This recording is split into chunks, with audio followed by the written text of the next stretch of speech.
I swear to God, Shazza, if this bus crawls any slower down towards Lewisham, we're going to start going backwards in time. It's an absolute bleeding furnace in here. I'm sweating like a glass blower's armpit. It's murder, Shirl. 32 degrees. And have you seen the news? New Prime Minister in number 10 telling us we all need to make tough choices. Tough choices? My tough choice this morning was whether to pay the electric bill or buy a block of Cathedral City. £5 for cheese, Shirley. It's daylight robbery. They don't live in the real world, do they, Shaz? The politicians sitting in their air-conditioned offices, eating subsidised prawn sandwiches, while we're all stuck in traffic on hot bus in Lewisham.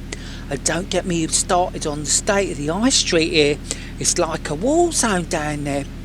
Oh, the drilling, right in your ear all day. They've got temporary traffic lights every 10 yards, digging up the pavement for the 50th time this year. They must be looking for buried treasure. And the dust, you need a beekeeper's suit just to pop to the bank. It's a joke. Speaking of jokes, you should see the state of my Dave in this heat. Don't tell me he's still hogging the sofa, is he? Worse. I walked into the front room this morning and he's sitting in his armchair in his Union Jack boxers with just a bag of frozen Bessie peas balanced on his bald patch. He says to me, Shirl, fetch us a cornetto from the freezer. My core temperature is critical. Critical? The man hasn't broken a sweat from physical labour since 1984. I'd have shoved that cornetto where the sun don't shine. They're completely useless. But you know what's worse, Ma? Jason, 32 years old, moved back home, and what's he doing all day? He sits in the spare room with this massive virtual reality head strapped to his face, flipping his arms around like a drowning seagull. You what? He's wearing a plastic toaster on his head, isn't he? Exactly, that's what it looks like. He said he's developing a retro Space Invaders game. Space Invaders? I said to him, Jason, the only space being invaded is my bleeding spare room. Take that contraption off, put a shirt on and get down the job centre. But no, he says, I'm interrupting his creative process. I said to him, I'll give you a creative process with a business end of my mop. Good on you, girl, put him in his place. This younger generation wouldn't know a hard day's work if it bit them on the backside. Everything's virtualness and mindfulness that. When we were their age, we were out earning a keep. Heatwave or no heatwave. Ain't that the truth?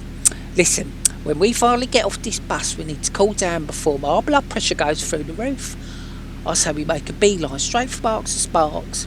We can pretend we're looking at Colin Caterpillar capes and stand right in front of the chilled end section for 20 minutes. It's the best air conditioning in Lewisham.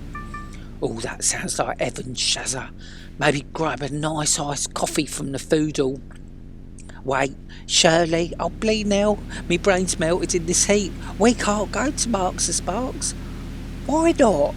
Have you got a ban for eating grapes off the vine again? No, it's closed, ain't it? Shut its doors for good, the whole thing's gone. After 100 Gs. You're joking. Closed down? Where are we supposed to go and get our Percy pigs and blast the cold air? What's this country coming to, eh? God knows. Half the high street's turning into rubble with all this drilling anyway. Oh, I'm so hot. Right, that settles it then. If Marks is gone, the only place left, we're going to go straight down to Wetherspoons. 2 pitchers of woo-woo with extra ice and we're set directly under the ceiling fan. Now you're talking my language, Shell. A tenner for 2 pitchers and no one cares if you put your swollen feet up on a stool. Come on, ring the bell, let's break the trenches.